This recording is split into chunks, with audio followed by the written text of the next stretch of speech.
Hi everyone, and welcome to this week's episode. I'm doing this week a little bit different, so taking a different approach. You'll have to let me know what you think. And if you're watching this, you'll see that I'm wearing a very sexy fleece right now, but it is so comfortable. Anyway, I just wanted to recap the past few days before we get into the Q&A because it's been a little bit mental. So on Thursday, Will and I were invited down to do a podcast, a professional podcast for fitness professionals, and we were taken to a proper podcast studio. We were put up in a hotel overnight, and they wanted to know all about the inner workings of Lawn and Marie Fitness, what we do, why we do it.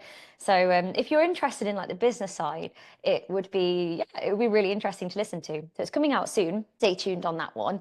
And then we went from London to Blackpool to the Winter Gardens to perform Yogascape, which is why I've got little butterflies on my nails. So if you're watching this again, you'll see the little butterflies here. The amazing Kerry did them. You need your nails doing, go to Kerry, everyone. But gosh, it was just an absolute whirlwind. And IFS, if you've never been, that was the event we were at in Blackpool. It's the International Fitness Showcase. It's an event with, gosh, I can't remember how many people they said. Is it like 3,000 or 4,000 people? Anyway, it's absolutely massive. And if you ever get the opportunity to go, I'd highly recommend it. It's a fantastic event. There's loads of different rooms with different classes going on, different size stages, and all the rooms are really, really unique. All the classes are really unique. So we were there doing Yogascape. We had a full room on Sunday morning, which was excellent. And then we made the trip back down and then boom, straight into Monday. So gosh, it's been a whirlwind, but also great to be back home. Great to be back into class. And this week, we've got our silent headphone workout on Friday.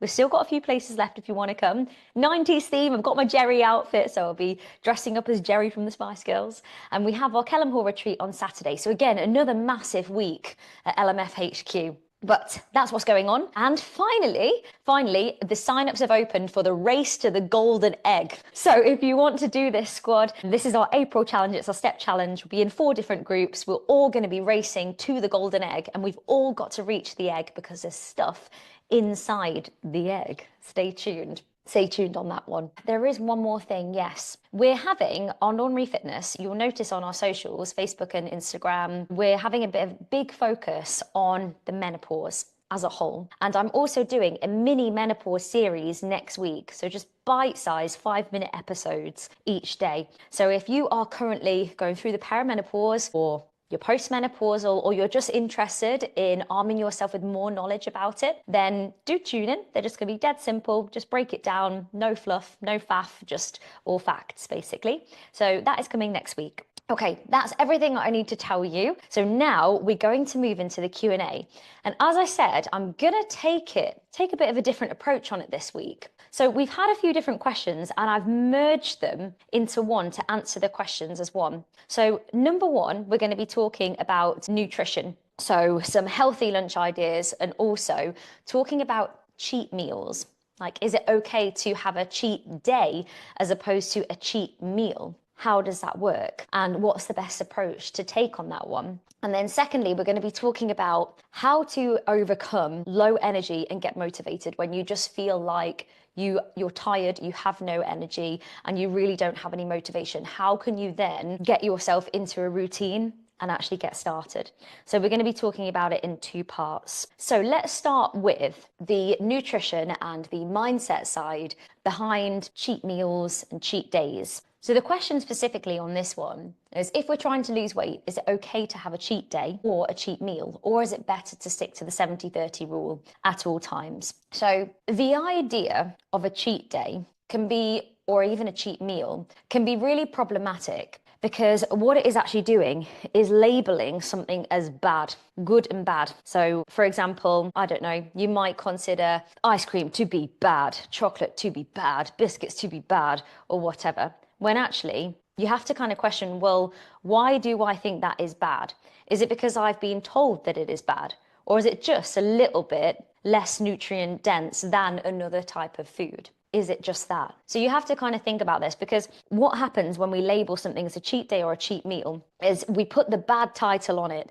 And quite often it leads to an all or nothing mentality. So the idea that you have to be good all week, to overindulge all in one go, and then kind of try and undo it all again by either not allowing yourself food, so over restricting, or trying to quote unquote burn it off by doing more exercise. And it all feeds into a really bad negative loop with food, and you end up being in an all or nothing mentality. So quite a lot of people will be quote unquote good, and they think by being good is, not allowing any sort of less nutrient dense foods during the week. They might be quite restrictive with their energy intake during the week, get to the weekend and then bang, bang, bang. Oh, I've been good. So I'm going to have a takeaway on Friday. Saturday, we're going to be going out for a bottomless brunch. And then in the evening, we'll probably just get a takeaway. On Sunday, I'm going to be going out for late breakfast, full fry up.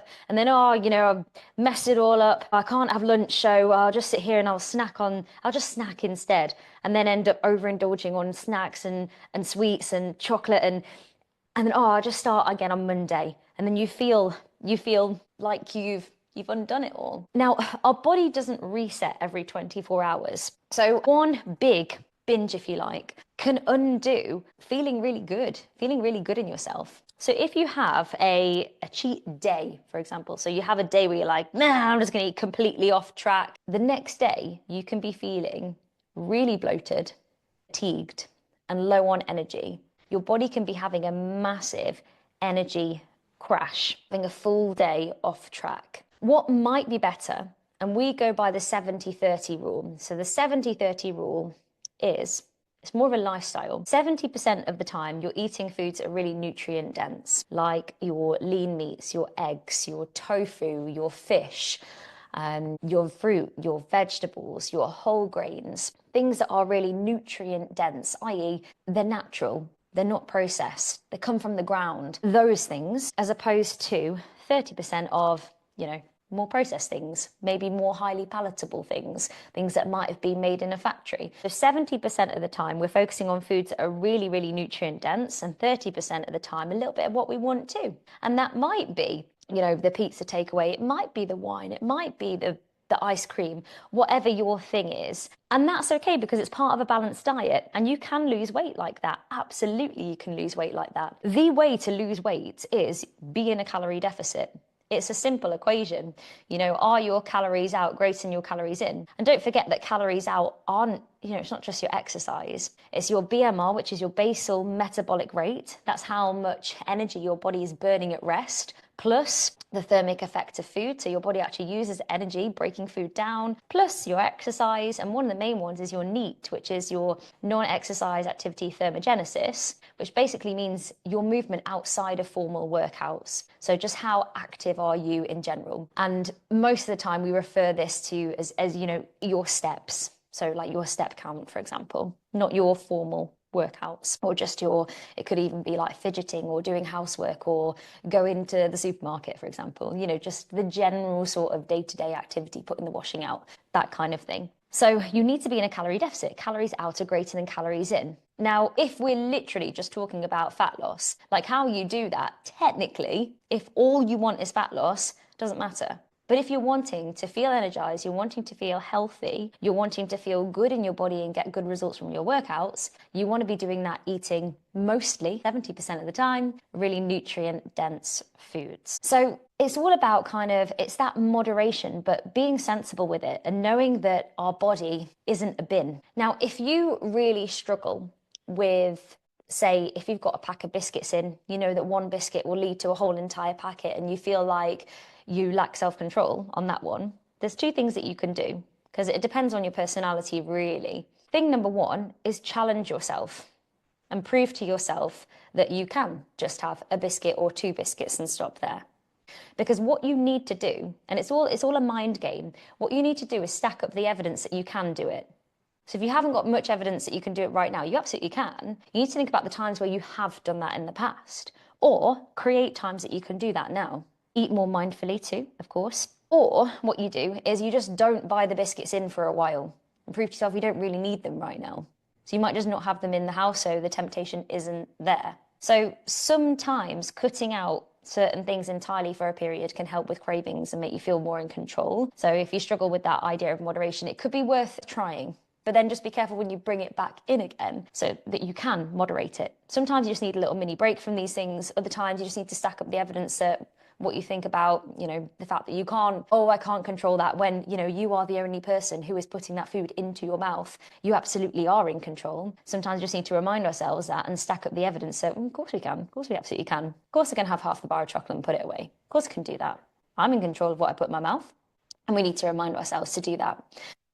It's a really tricky one, and I hope you can understand where I'm going at with this whole idea of a cheat meal. What I think is actually better is to think about your balance across the week as opposed to certain days, because it really does feed into the binge restrict, all or nothing mindset. And it's just better to think about having a balance across the week. And that might look like during the day, for example, you might have really nutrient-dense foods most of the time, and then you might have a chocolate bar in the afternoon, and that might be your thing of the day. Or you might have gone to Costa and got a caramel latte. So if you are on a fat loss journey, you might decide you have the one thing, for example. And I think that's much easier than saying I'm going to have a whole entire cheat day, because it's about your calorie deficit over the week, okay? So to lose 1 pound of weight, I know I'm going into this quite deep, but I really hope this just helps you see the facts behind all of this. To lose 1 pound of weight, we need to be in a calorie deficit of 3,500 calories to lose 1 pound. So if you were in a little bit of a deficit, say Monday to Friday, and you decide to have a whole entire cheat day on Saturday, you could quite easily then get out of that deficit very easily just by overindulging on that day. And then you might get to Monday and be like, well, I was really, really good all week. I had one day where I relaxed and I haven't seen any results. But yes, you might have taken yourself out of that calorie deficit.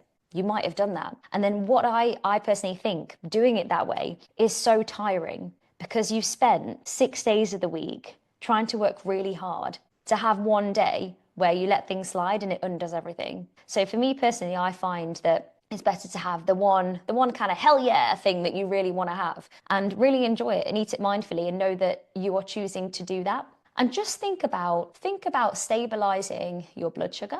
Think about what your body actually needs. Think about, okay, if I'm going to have a pizza, why don't I have a bit of salad on the side as well? And then I've got some more vitamins in there. Or if you're gonna, if you're gonna go for a pizza, okay, well, can I put some protein on this? Can I add a little bit of chicken or maybe an egg or something? Just think about what you can give to your body as well. Be your own best friend. And also, if you do have those whole entire cheat day, let's say you have pastries for breakfast, you go out for lunch and you have chips on the side, and you have a takeaway for dinner, and then you're going to have chocolate afterwards. Yeah, it might feel good at the time, but you're going to be having energy crashes, and the next day you'll probably wake up feeling really sluggish, really bloated, and probably not really feeling like doing the right lot, and some people might even feel that guilt. So it's just better to not label food as good or bad, and just ask yourself, how will this make me feel? And if you really want something, then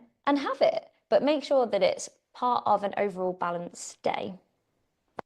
Okay, and this leads me really nicely on to a question I had about lunch ideas. So a lot of women find that skipping lunch leads to a dreaded afternoon crash, or not having enough at lunch. So let's talk about how we can help regulate your blood sugar to improve your energy so you feel good for the rest of the day and you're not having these huge evening cravings. Because by not having a proper lunch, you can basically set up your evening cravings. So we want something that is, high in protein, that's going to keep you feeling satiated, and maybe stop you reaching for the 4 p.m. snacks. So here are a few really quick and easy lunch ideas, depending on if you are going to be having lunch at home or if you're going to be taking lunch out. And one of the actually easiest things to do is, whatever you're making for dinner that night, make a bit more and take it with you for lunch. That is such an easy hack because you've already made it. So just put a bit in a lunchbox and take it with you, and take some fruit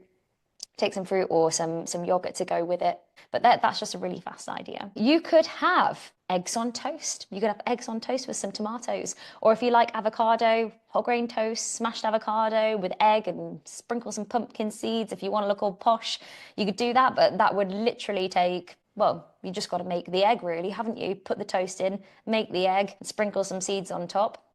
5 minutes maybe? One that I really like to do is a tuna salad. Literally tin tuna, get some chickpeas, get some salad. If you haven't got time, you can get the pre-washed salad already. Boom, bag it all into a bowl. You could add some sun-dried tomatoes, maybe a bit of dressing for a bit of freshness. So depending on what your goals are, you could have some olive oil dressing on there. You might have some low calorie dressing, whatever you want really. You could also have a bit of a leftover bowl. So like I said, if you make extra at dinner, you could have like leftover chicken with some veggies. You can get quinoa, which is already pre-ready, and you can also do that with rice too. So you get things just to make your life a little bit easier. Or another great one is wraps. So choose your protein, stick a bit of hummus on the wrap, roll it up, add some spinach or whatever, or add some veggies, roll it all up, boom, and it's done. And there is nothing wrong with a sandwich. Literally, get yourself a couple of pieces of preferably something like sourdough or whole grain bread, and then put your spread in, whatever spread you want, put your protein in, get some salad in there, have some fruit, maybe some Greek yogurt with it, and boom, you're done. There is nothing wrong with a sandwich. So those are all just great ideas that you could make for a really fast and easy lunch. So you've got eggs, you've got tuna chickpea salad, or maybe a different kind of fish, whatever you want, a protein-packed wrap, or a sandwich, avocado on toast, or just leftover stuff from the night before that you can just take with you. And if anyone else has any ideas of what they normally have for lunch, then please do share. Another one I love to have is soup. The only problem is sometimes with soup, like if you have soup and bread for lunch, it's not very high in protein, depending on the type of soup that you do have. So I would just be trying to think, okay, what can I pair this with to make it better, alternative. But anyway, there you go. But a lot of people tend to kind of skimp out on lunch a little bit, thinking that, I'm just going to have something quick. But then what ends up happening is you have a massive energy crash, and then you're not fueling yourself properly, you're reaching for coffee and biscuits to try and make it through for the rest of the day. So it's just really important. Make sure that your lunch has protein in. Make sure you've got some healthy fats in there, some fibre.